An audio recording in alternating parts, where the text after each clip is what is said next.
그녀의 말 한마디에 세계 경제가 움직입니다. 최근 코로나19 사태에서 급반등 중인 미국 경제의 과열을 막기 위해 기준금리를 올려야 할 수 있다는 그의 말에 나스닥 지수가 폭락하는 등 시장이 충격을 받았습니다. 또한 매우 투기적 자산이다.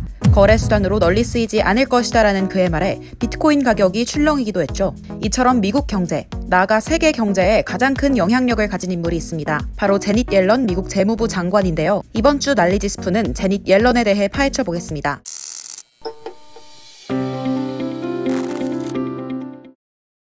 제닛 옐런은 미국 재무부 231년 역사상 최초의 여성 재무장관입니다. 클린턴 정부 시절 백악관의 경제자문위원장을 역임했고 2014년부터 2018년까지는 미국의 중앙은행인 페드 의장을 지냈는데요. 여기에 재무장관까지 더하면 미국 3대 경제요직을 모두 거친 최초의 인물인 셈입니다. 바이든 미국 대통령이 코로나19 팬데믹 충격에 빠진 미국 경제의 구원투수로 연준 의장을 지낸 옐런을 등판시켰다는 평가가 나옵니다. 그의 어린 시절을 살펴볼까요? 옐런은 1946년생으로 미국 뉴욕시에서 태어났습니다. 그의 부모님은 폴란드에서 이민 온 유대인인데 어머니는 초등교사, 아버지는 가정의였다고 합니다.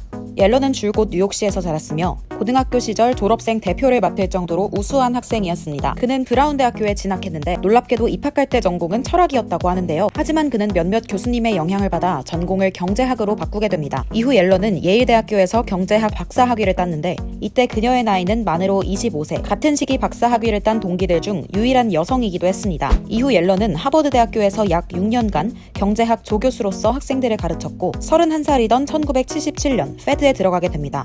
이곳 연준의 한 식사 자리에서 그녀는 남편인 조지 에컬로프를 만났다고 하는데요. 남편 역시 노벨 경제학상을 수상한 바 있는 저명한 경제학자입니다. 옐런의 말에 따르면 자신과 에컬로프는 소울메이트였을 뿐만 아니라 경제 관점도 비슷했다고 하는데요. 그래서인지 속전속결로 만난 지 1년 만에 결혼에 꼴이 납니다. 이 둘의 자녀인 로버트 에컬로프 역시 현재 영국 와윅대학교의 경제학 교수로 재직 중이라고 합니다. 경제학자 가문이라고도 할 수 있겠죠. 그녀가 연준 의장으로 4년간 재임하는 동안 미국 경제의 고용은 증가하고 물가와 금융시장은 안정되는 모습을 보였습니다. 이 때문에 성공적인 연준 의장으로 평가받기도 했습니다. 옐런은 지난 2018년 한국을 방문했습니다. 매일경제가 매년 가을 개최하는 제19회 세계지식포럼에 연사로 참여하면서 세계 경제를 내다보는 연설을 했는데요. 이때는 바로 연준 의장 임기가 끝난 직후기도 했습니다. 특히 옐런 전 의장은 당시 트럼프 대통령에게 일갈해 주목을 받았습니다. 당시 트럼프 대통령이 중간선거를 앞두고 연준이 미쳤다고 언급하는 등 연준 흔들기에 나선 시점이었는데요. 옐런은 세계지식포럼에서 연준이 하고 있는 일들을 보면 미치지 않은 게 확실하다며 트럼프 대통령 발언을 정면 반박해 화제를 모았습니다. 2018년 세계지식포럼에서 옐런은 향후 글로벌 경제의 위험 요인을 꼽았는데요. A second risk pertains to trade policy.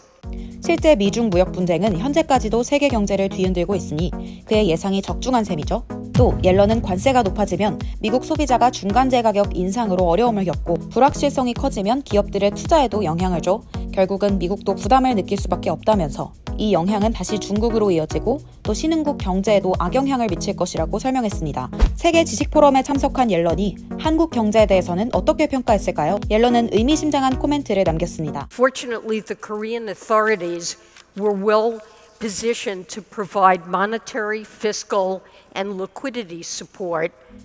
그는 한국의 경제에 대해 거시경제와 재정이 견고하고 외환 보유액이 탄탄하며 금융감독이 잘 되고 있다고 평가하면서도 1997년처럼 급작스러운 위기가 아예 안 온다고 보장할 수는 없다고 말했습니다.